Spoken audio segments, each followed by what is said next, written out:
자, 여러분 그러면 우리 한계세율 좀 예제를 갖고 좀 얘기를 해보도록 하죠.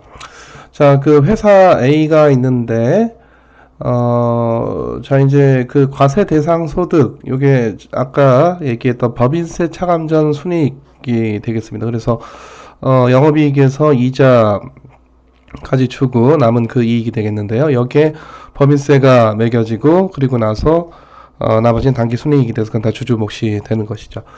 자, 그 400만 달러의 소득이고, 그리고 지금 2004년도니까 뭐 상당히 과거인데, 우리가 뭐 이걸 뭐 찾아서 해야 될 건 아니고, 이거 세율이라고 하는 건 뭐 지속적으로 변하는 거니까, 그 세율은 지금 다 문제에 주어져 있습니다. 자, 하여튼 그 세율은, 예를 들어 이제 이런 그 표로 나오게 되고, 여러분들 나중에 이제 그 취업해가지고, 소득이 생겼을 때, 그때 세금 낼 때도 마찬가지예요. 그래서 소득 구간이 있고, 그리고, 자, 세율이 이렇게 표시가 되겠는데, 요걸 이제 여러분들이 잘 봐야 되는 게, 예를 들어서, 자, 이게 지금 그 7만 5천 불에서 10만 불까지다.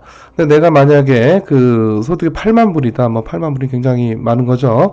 자, 8만 불인 사람이 세금 얼마 내느냐? 8만에 34% 낸다. 그 얘기하는 게 아닙니다. 그래서 이게 그 평균 세율이 아니고 이게 그 한계 세율이에요. 한계 세율.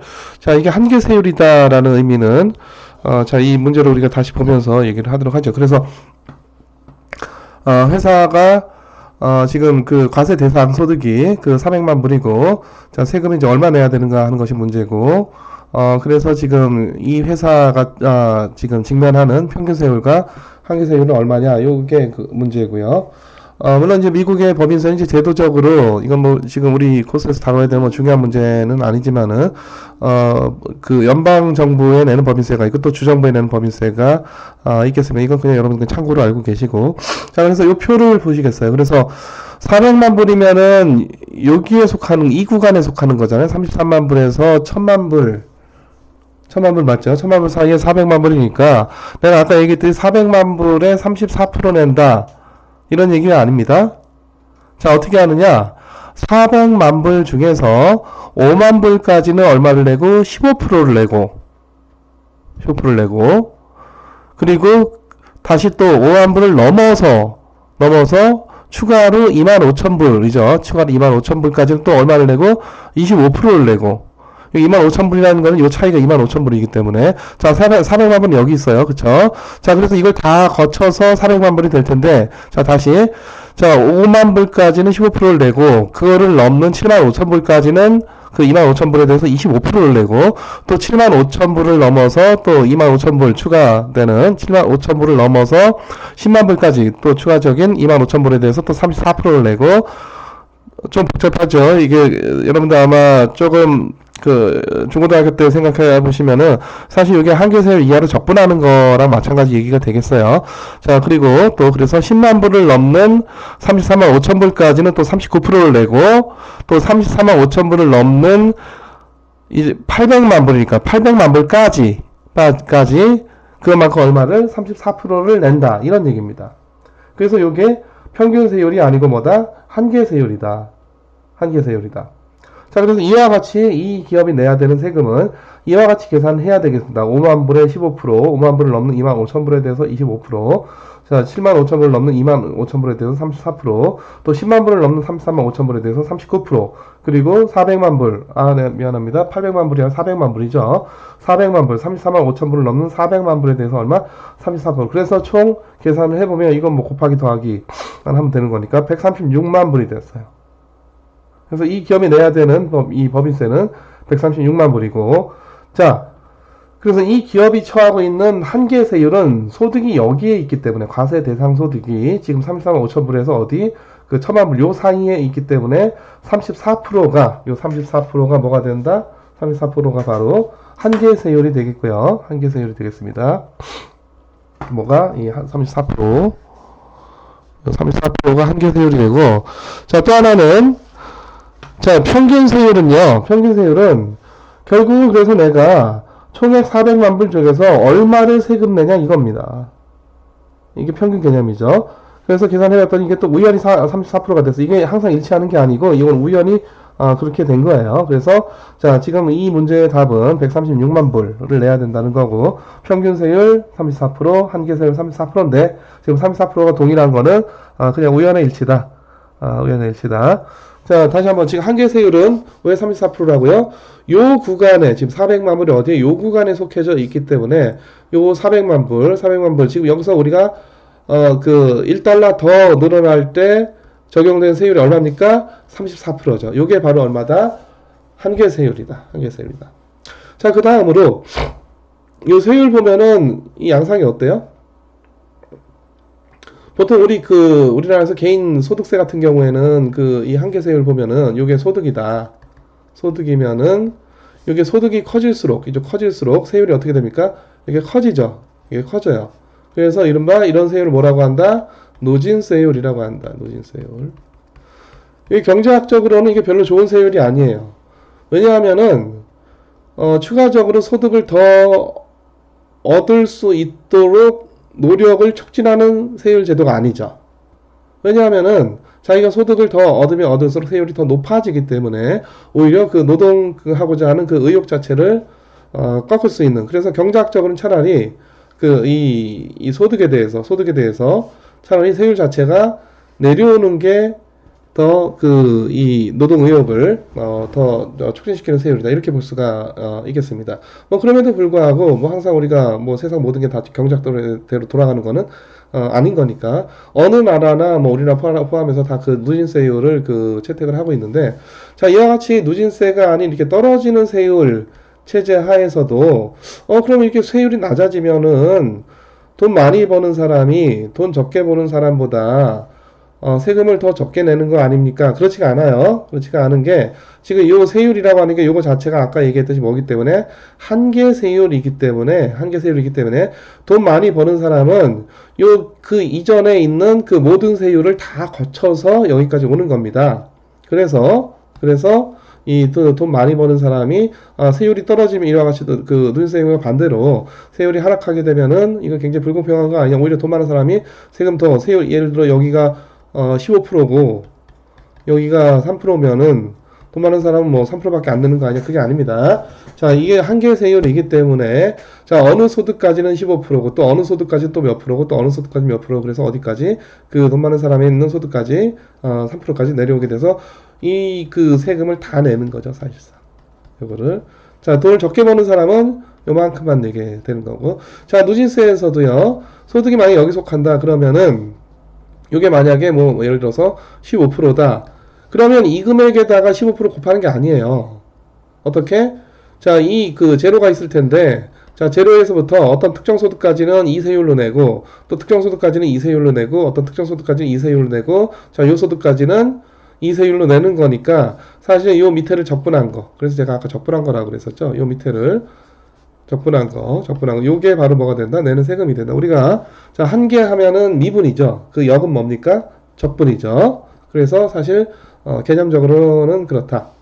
자, 근데 여기서는 지금 이 세율을 보면은 15%였다가 25%였다가 34%였다가 39%였다가 또 34%였다가 35%였다가 38%였다가 이게 뭐 이렇게 올라갔다 내려갔다 왜 이러는 거냐? 뭐 특별한 이유는 없습니다. 아까 얘기했듯이 뭐라고요? 이게 어떤 이 세금 제도라고 하는 게 어떤 경제 원리가 작용을 해서 나온 게 아니라 뭐 이유 없는 게 아니라 어떤 사회의 정치적인 어떤 사회적인 특수성이라고 하는 게 있게 되는 것이죠. 그래서 지금 미국 법인세율 예전에 2004년도에 도대체 왜 올라갔다 내려갔다 하는지 모르겠으나 뭐 이게 왜 그러냐를 굳이 따질 필요는 없고 일단 여러분들 여기서 중요하게 봐야 되는 것은 한계 세율의 개념에 대해서 여러분들이 잘 이해를 해야 되겠습니다. 자, 그래서 이거 사실 한계 아까도 잠깐 얘기했었었는데 이 경제학이 제대로 발전을 한 게 사실은 물론 이제 경제학 하면은 여러분들 경제학의 최초 태동은 아담 스미스죠. 아담 스미스. 물론 그 전에도 프랑스 쪽에 있는 여러 경제 문제를 연구를 하는 그래서 뭐 토지의 문제라든가 세금의 문제라든가 어떤 농업의 문제라든가 뭐 이런 걸 연구하는 많은 경제학자들이 있었는데 뭐 사실 그게 어떤 학문적인 체계를 갖췄던 건 아니고 그 아담 스미스가 이제 그야말로 이 국부론 해서 경제학이 이제 최초로 탄생했다. 그래서 경제학이 드디어 어떤 그 학적 체계를 갖췄다. 아담 스미스 때 뭐 한 굉장히 뭐 역사는 굉장히 그 짧은 그 학문이죠. 자, 근데 아마도 그 보통 이제 우리가 여러분도 아마 제본스, 맹거, 왈라스 해서 이제 19세기 때쯤 되는 그 학자들 가끔 들어보셨을 텐데 이른바 한계혁명이라고 그래요. 한계혁명. 그래서 사실 여기서 경제학이 굉장히 비약에 발전을 하고 더더욱 아주 그 이 학문적인 면모를 갖춰 갔던 거고 이 한계혁명을 통해서 경제학이 보다 경제학다운 그런 학문의 모습을 갖춰져 갔던 것이고 또 하나는 이 한계가 여러분들 아마도 한계 비용이다 그러면은 그 비용을 한 단위 더 생산하는데 생산이 한 단위 더 생산하는데 비용이 얼마나 이런 거기 때문에 예를 들어서 그 비용 함수가 그 생산량 y의 함수로 주어져 있으면은 한계 비용이라고 하는 거는 이걸 미분하는 거란 말이에요. y로. 그렇죠?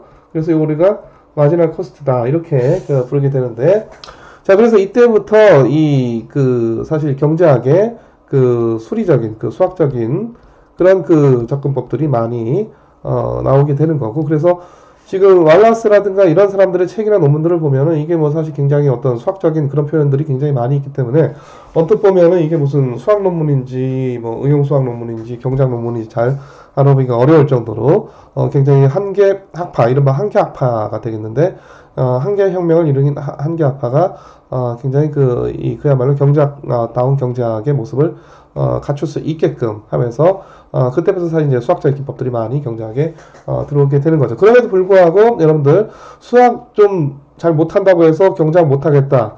수학 잘해야 경제학 잘한다. 그건 결코 아닙니다. 이건 하나의 툴일 뿐이고요. 사실 이 미분도 필요 없어. 이게 미분 필요 없고 여러분들 그 한계 개념 하면은 여러분들 그 미시경제 교과서에 봤듯이 굳이 미분 안 쓰고 한 단위 더 생산이 한 단위 더 생산하는 거에 대해서 어떻게 이 코스트가 얼마 늘어나느냐 뭐 이거잖아요. 이건 미분 아니죠. 그 차분이고 그냥 계산하면 되는 거고. 그래서 사실 조금 더 이제 그 어떤 그 수리적으로 어떤 좀 우아한 체계를 갖추려고 하다 보니까 미분도 나오고 적분도 나오고 뭐 굉장히 복잡한 좀 수학적인 내용들도 나오긴 하지만은 경제학의 본질이 사실은 수학은 아니기 때문에 여러분들이 꼭 뭐 수학을 잘 알아야 경제학을 잘한다 결코 그렇지가 않습니다. 오히려 수학 잘 모르고도 경제학을 잘하는 게 그게 더 중요하다 이렇게 보시면은 되겠습니다. 자, 한계세율이라고 하는 거는요. 자, 그래서 내가 지금 이 직면하고 있는 그 세율이기 때문에 내가 지금 이걸 할 것인가 말 것인가 하는 거는 뭐를 갖고 내가 지금 이 행위를 해서 1달러가 더 생겨 1달러가 더 생기는 이 짓을 해야 될 것인가 말 것인가에 영향을 미치는 세율이 평균 세율입니까? 한계 세율입니까? 당연히 한계 세율이죠. 한계 세율이에요. 자, 우리가 그 마지널 베네핏이 있고 또 뭐가 있어? 마지널 코스트가 있는데 내가 어떤 행위를 한 단위 하는 거에 따라서 뭐가 있고 베네핏이 있고 코스트가 있습니다. 한 단위 하는 거에 따라서 마지널 베네핏이 있고 마지널 코스트가 있어. 근데 마지널 베네핏이 마지널 코스트가 크면 그 짓을 한 단위 더 하는 거죠. 그렇죠? 자, 근데 반면에 거꾸로 되면 그 짓을 하지 않는 거. 그래서 내가 어떤 경제적인 그 행위를 또는 의사결정을 해야 되는 그 준거가 되는 기준이 되는 거는 그 어떤 평균적인 편익, 평균적인 비용 이런 게 아니라 그때 내가 지금 일단 이 상황이고 자, 여기서 내가 한 단위 더 이 짓을 하느냐 마느냐 이게 바로 경제적인 의사결정이 되겠는데 그때 작용하는 개념이 바로 이 마지널 바로 한계 개념이 되겠습니다. 그래서 사실 그 개인도 한계 세율이 중요하고 지금 여기 보다시피 기업도 이 법인세 내는 기업도 뭐가 한계 세율이 중요하다 이렇게 볼 수가 있겠고 뿐만 아니라 우리가 이 경제학이라고 하는 거는 결국 그 이 한계 개념에 의한 그 경제적 의사결정 다 그거예요. 미시경제학 처음부터 끝까지 다 보세요. 다 그 얘기입니다. 결국은 마지날 뭐가 있고 베네핏이 있고 마지날 코스트가 있는데 이게 크냐 같냐 작냐 뭐 이거 따지고 있는 겁니다. 한계 대단히 중요하다. 자, 요건 연습 문제. 자, 그래서 지금 이 85,000불에 해당하는 이 기업 과세 대상 소득, 그럼 이 세금이 얼마냐 하는 건데, 자, 85,000불, 아까 그 과세 구간, 그 소득 구간 있는 표로 가보겠습니다. 자, 85,000불이면 여기에 속해요. 자, 제일 잘못 생각하는 거, 85,000불 여기 속하니까, 아, 요거 34% 내면 되겠구나. 아닙니다. 그쵸? 자, 5만 불까지는 15%, 5만 불을 넘는 75,000불까지 25,000불이죠? 거기까지 얼마? 25%. 그리고 75,000불을 넘는 8만 불까지 5,000불 더 크네요. 그죠? 그래서 5,000불에 대해서 얼마만큼? 34%. 그렇게 계산을 해줘야 되는 것이죠. 이게 사실은 항상 이렇게 계산을 해야지, 안 그러면 어떤 일이 생기게 되느냐면은, 자, 그래도, 자, 이게 소득이고, 자, 예를 들어서 이게 뭐, 예를 들어서, 1년에, 뭐, 예를 들어 소득, 뭐, 예를 들어서, 뭐, 5천만 원이라고 해봅시다. 5천만 원. 자, 근데 5천만 원을 중심으로 해가지고, 5천만 원 중심으로 해서, 그 전은 10%고, 그거보다 크면은 예를 들어서 15%다. 뭐, 이런 게 이제 보통 우리 이 세제가 되겠는데, 이거 뭐 한계세율이 아닌 그냥 평균세율이라고 정의하면 되는 거 아니에요? 이렇게 의문을 가질 수도 있어요. 자, 근데 그런 경우 어떤 문제가 생기냐면은, 자, 5천만 원보다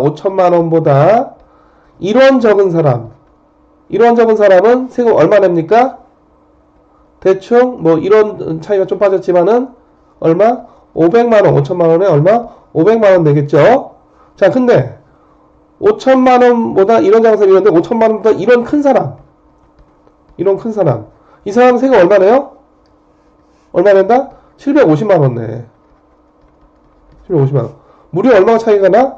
그 1원 차이 때문에 딱 2원 차이죠? 2원 차이 때문에 누구는 500만 원 내고 누구는 750만 원 내죠. 이러면 안 되겠지. 안 되겠죠. 어떻게 요 단지 5천만 원 기준으로 해가지고 1원이 더 크냐 작냐에 따라서 이렇게 세금 차이가 있을 수가 있겠습니까? 세금이 어느 정도 상당히 그 연속적으로 이어져야 되는 거죠. 그렇죠? 자, 여러분들 이 나중에 집 거래하게 되다 보면은 그 부동산 거래하게 되다 보면은 이거 지우겠습니다. 이 부동산 중개업자하고 요 사실 그 복비 갖고 굉장히 많이 싸우는데, 사실 그 부동산 중개업자들이 굉장히 고객을 오도하고 있는 경우가 굉장히 많아요. 무슨 얘기냐? 자, 예를 들어서, 자, 부동산 중개 수수료 국토부 기준을 보면은, 이렇게 6억을 기준으로 해가지고요. 매매가 6억을 기준으로 해서, 그거보다 작으면은 부동산 중개 수수료의 0.4% 이렇게 얘기를 합니다. 4%. 그거보다 크면은, 뭐, 0.9%인가? 뭐 그렇게 한번 찾아보세요. 아마 0.9%일 거예요.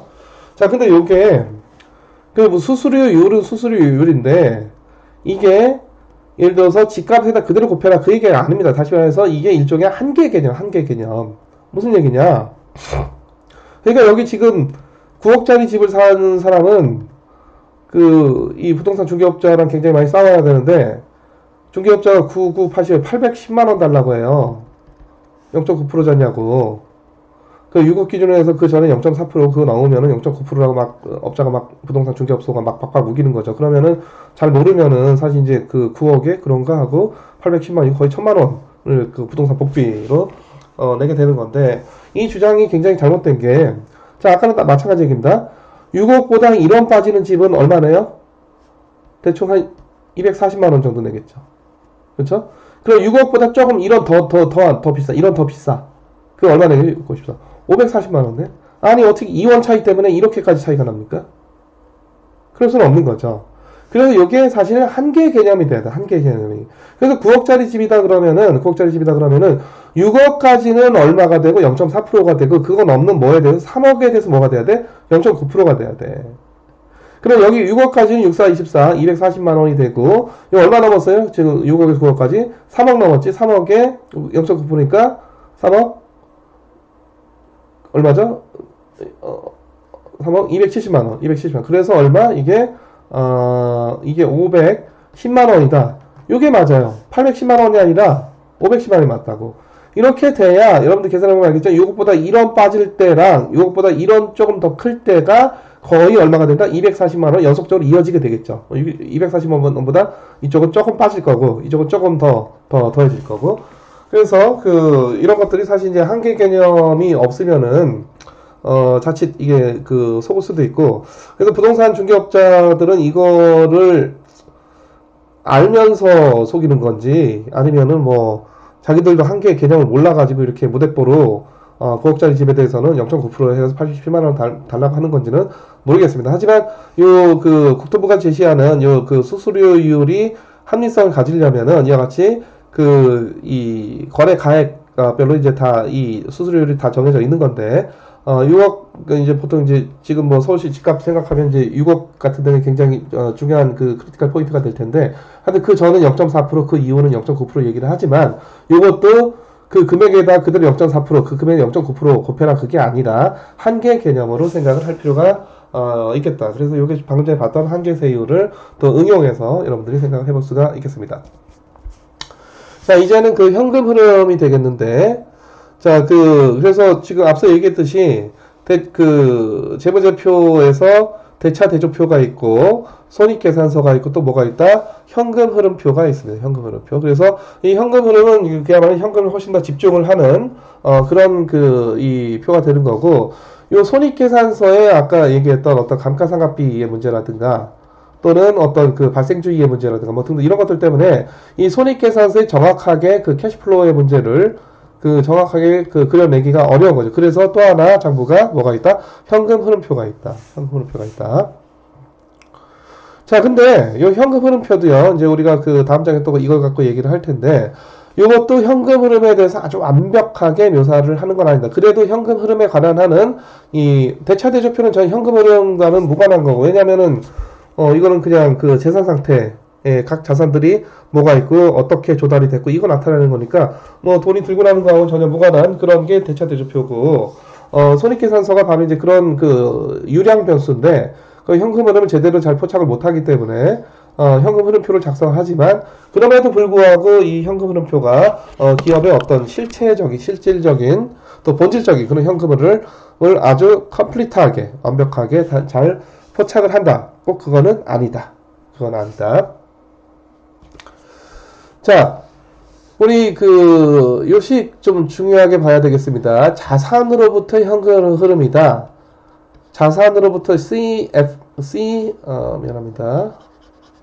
cash flow from assets, CFFA 이렇게 지금 쓰겠는데, 자, 기업이 지금 대차대조표를 보면 여기 자산을 갖고 가만히 있으면 안 돼. 이걸 갖고 뭘 해야 되잖아. 이걸 뭘 해야 되지.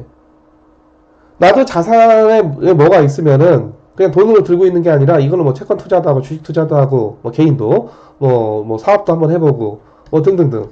그래서 뭔가 이 자산을 갖고 있는 자산을 그냥 가만히 아무것도 안 하고 그냥 현금 형태로 그냥 가만히 있거나, 아니면 내가 뭐 예를 들어 빌딩 하나 사가지고 임대도 안 주고 그냥 내가 빌딩 샀으면 굉장히 부자죠. 그냥 가만히 들고 있는다. 그럼 자산으로부터 현금 흐름이라고 하는 게 나올 리가 없겠지.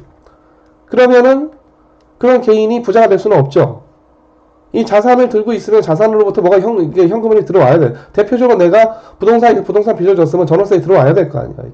그쵸? 자, 기업도 마찬가지로 에셋을 잘 운용을 해서 여기서 현금 흐름이 나와야 됩니다. 그쵸? 그게 바로 뭐다?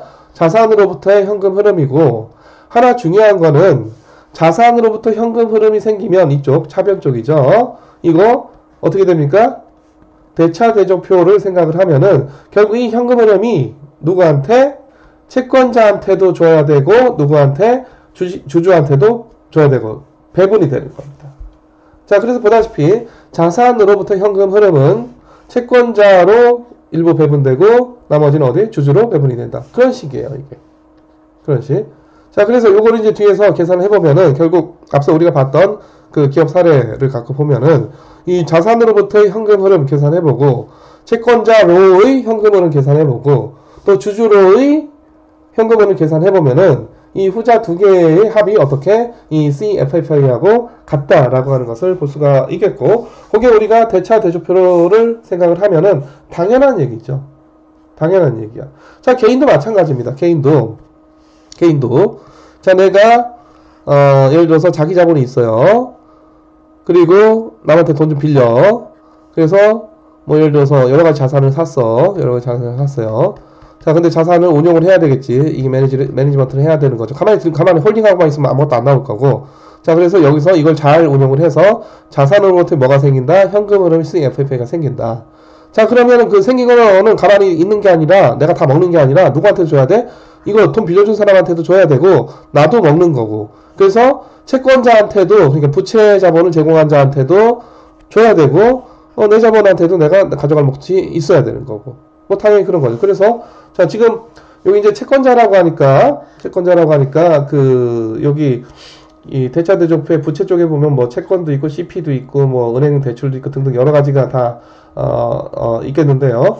여기서는 뒤에 가서 보시면 알겠지만은 그냥 여기서 채권자는 이거 전체를 다 얘기한다. 이거 전체를 얘기한다. 그렇게 보시면은 되겠습니다. 물론 우리가 아주 스페시픽하게 이 그 채권자 하면은 이 반도홀더 채권 투자자를 얘기를 하는 경우도 있고, 또 여기다가 돈을 타인자본 형태로 빌려준 그런 사람들은 우리가 뭐 부채자본 제공자, 부채자본 공여자, 타인자본 제공자 또는 뭐 채권자 등등 여러 가지 용어로 사용을 할 수가 있겠습니다.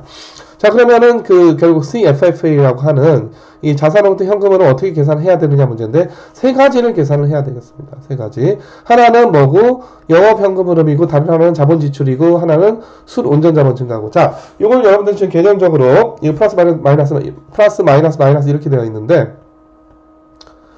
자, 이 자산으로부터 현금을 계산하는 건데, 영업해가지고 비즈니스에서 현금 들어온다. 그거는 플러스죠. 그쵸?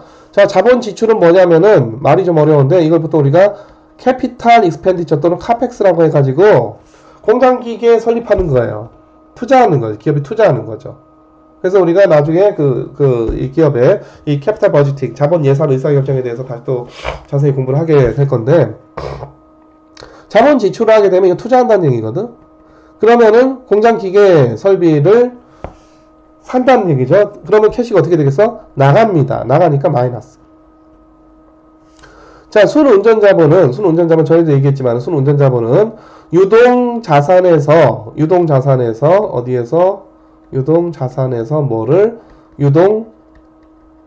부채를 뺀 게 뭐다? 순운전자본이다. 자, 근데 그 순운전자본은 투자를 할 때 일종의 그 버퍼가 되는 겁니다. 왜냐하면은 그냥 이 현금만 있어가지고는 전혀 투자가 될 수가 없고, 그렇다고 고정자본 그만 있어가지고는 전혀 또 투자가 제대로 이루어질 수가 없기 때문에 그 중간에 좀 어떤 유동적인 자산 형태로 자 투자를 하는 건데, 이게 사실은 순운전자본을 늘린다. 이것도 일종의 투자예요. 그러니까 투자는 크게 보면은 큰 의미에서는 자 지금 여기 현금이 있는데 고정자산 투자를 하게 되면은 고정자산이 늘어나고 현금이 줄죠. 이게 이제 그 본질적인 투자고, 현금 말고 약간 현금보다는 아래쪽에 있는 이 유동자산이 늘어난다. 고정자산이 늘어난다도 투자하고 유동자산이 늘어난다도 뭘로 보겠다? 투자로 보겠다.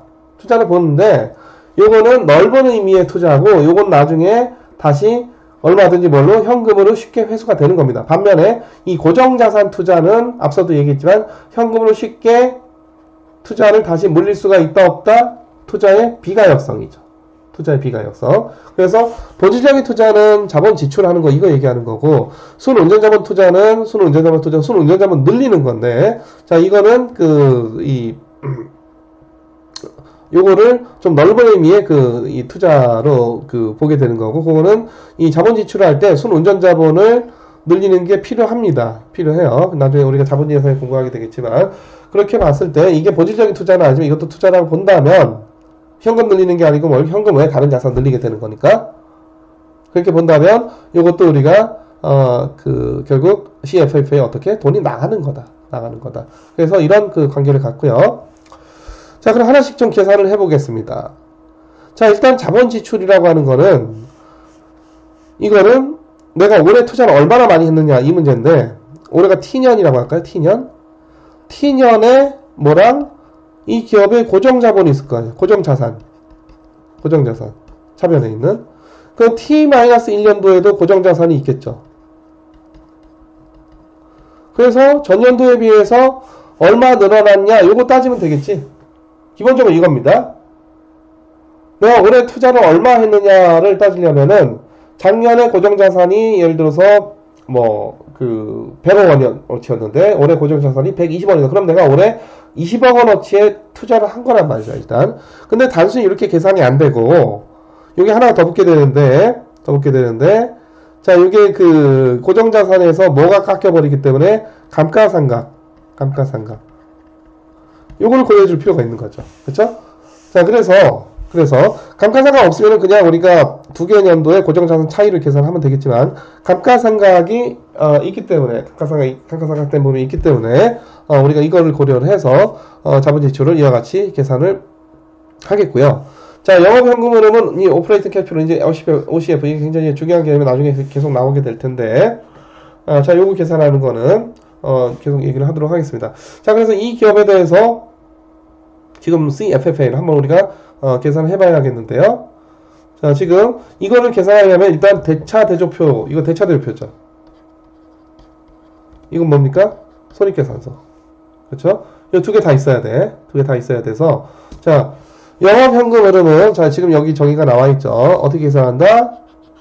영업현금 흐름은 자, 이게 영업으로 인해서 현금이 얼마 들어왔느냐 이런 문제이기 때문에 보다시피 감가상각은 앞서 얘기했듯이 현금이 나갔어요, 안 나갔어요? 안 나갔지요. 그래서 감가상각까지 우리 이 매출이 있고 원가를 빼고 그 매출 총이익이 있는데 거기서 감가상각까지 빼면은 이게 뭐가 돼? 이게 바로 영업이익이 되죠. 영업이익. 보통 우리가 뭐 이걸 EBIT로 약자, 연문 약자 이렇게 많이 쓰기도 하는데 자, 요거는 현금이 사실 안 나간 거기 때문에 자, 영업이익은 이만큼이 돈이 들어왔다는 거, 캐시플로가 들어왔다는 거야. 그쵸? 근데 감가상각이 사실 안 나갔는데 나간 것처럼 깠잖아. 그래서 요거를 복구시켜줍니다. 그래서 감가상각을 더해줘요. 더해주고 자, 영업이익 이후에 뭐가 나갑니까? 이자 나가죠. 이자나 뭐 그 채권자한테 뭐가 나가? 원금 나가고 자, 그 다음에 또 뭐가 나가? 세금 나가고 세금 다 나가고 나서 그 다음에 뭐가 나가? 그 주주한테 돌려주는 거지. 자, 근데 여기서 지금 이런 거 이자 준다든가 뭐 주주한테 뭐 이렇게 뭐 배당을 준다든가 이거 현금 나가는 거긴 하지만은 요거는 영업하고 무관하죠. 영업하고 무관해서 지금 영업현금에서 이거는 고려 안 합니다. 고려 안 해요. 자, 지금 감가상각은 안 나갔는데 나갔기 때문에 여기까지는 우리가 되돌려 줘야 되는 거고 그 다음에 이 중에서 뭔가를 빼줘야 돼. 뭘 빼주냐? 요거 세금 빼줍니다. 세금 빼줘요. 그래서 지금 영업현금 흐름은 이렇게 계산이 되겠습니다. 그래서 지금 이거 보면은 앞서 있는 그 아시아퍼시픽 회사 같은 경우에는 자, 봅시다. 자, 영업이익이 얼마? 694. 여기다가 65달러 이거 디프레시에이션 감가상각 아닌데 이거 나간 것처럼 돼서 694가 들어온 것처럼 됐으니까 이거 더해줘야 되는 거 더해줘. 캐시플로우 OCF. 자, 그리고 요거 나갔고요. 그리고 사실 그 넷 인컴으로 이거 나왔지만은 뭐 이것도 나갔고 근데 이거 뭐 주주한테 다 돌아가는 거니까 요거 이제 우리가 다 논외로 하고 자, 그 다음에 나갈 게 세금 나가는 건데 자, 지금 요거는 OCF에 고려해준다 안 해준다? 요거는 고려 안 해준다. 세금은 어떻게 한다? 그래서 요게 세금이죠. 요게 지금 텍스고 세금 어떻게 해? 요건 빼줘야 됩니다. 자, 요건 세금이 아니고 자, 그래서 계산이 어떻게 된다? 지금 보다시피 에비트에서 감가상각을 더해주고 세금 빼준다. 그러면 547달러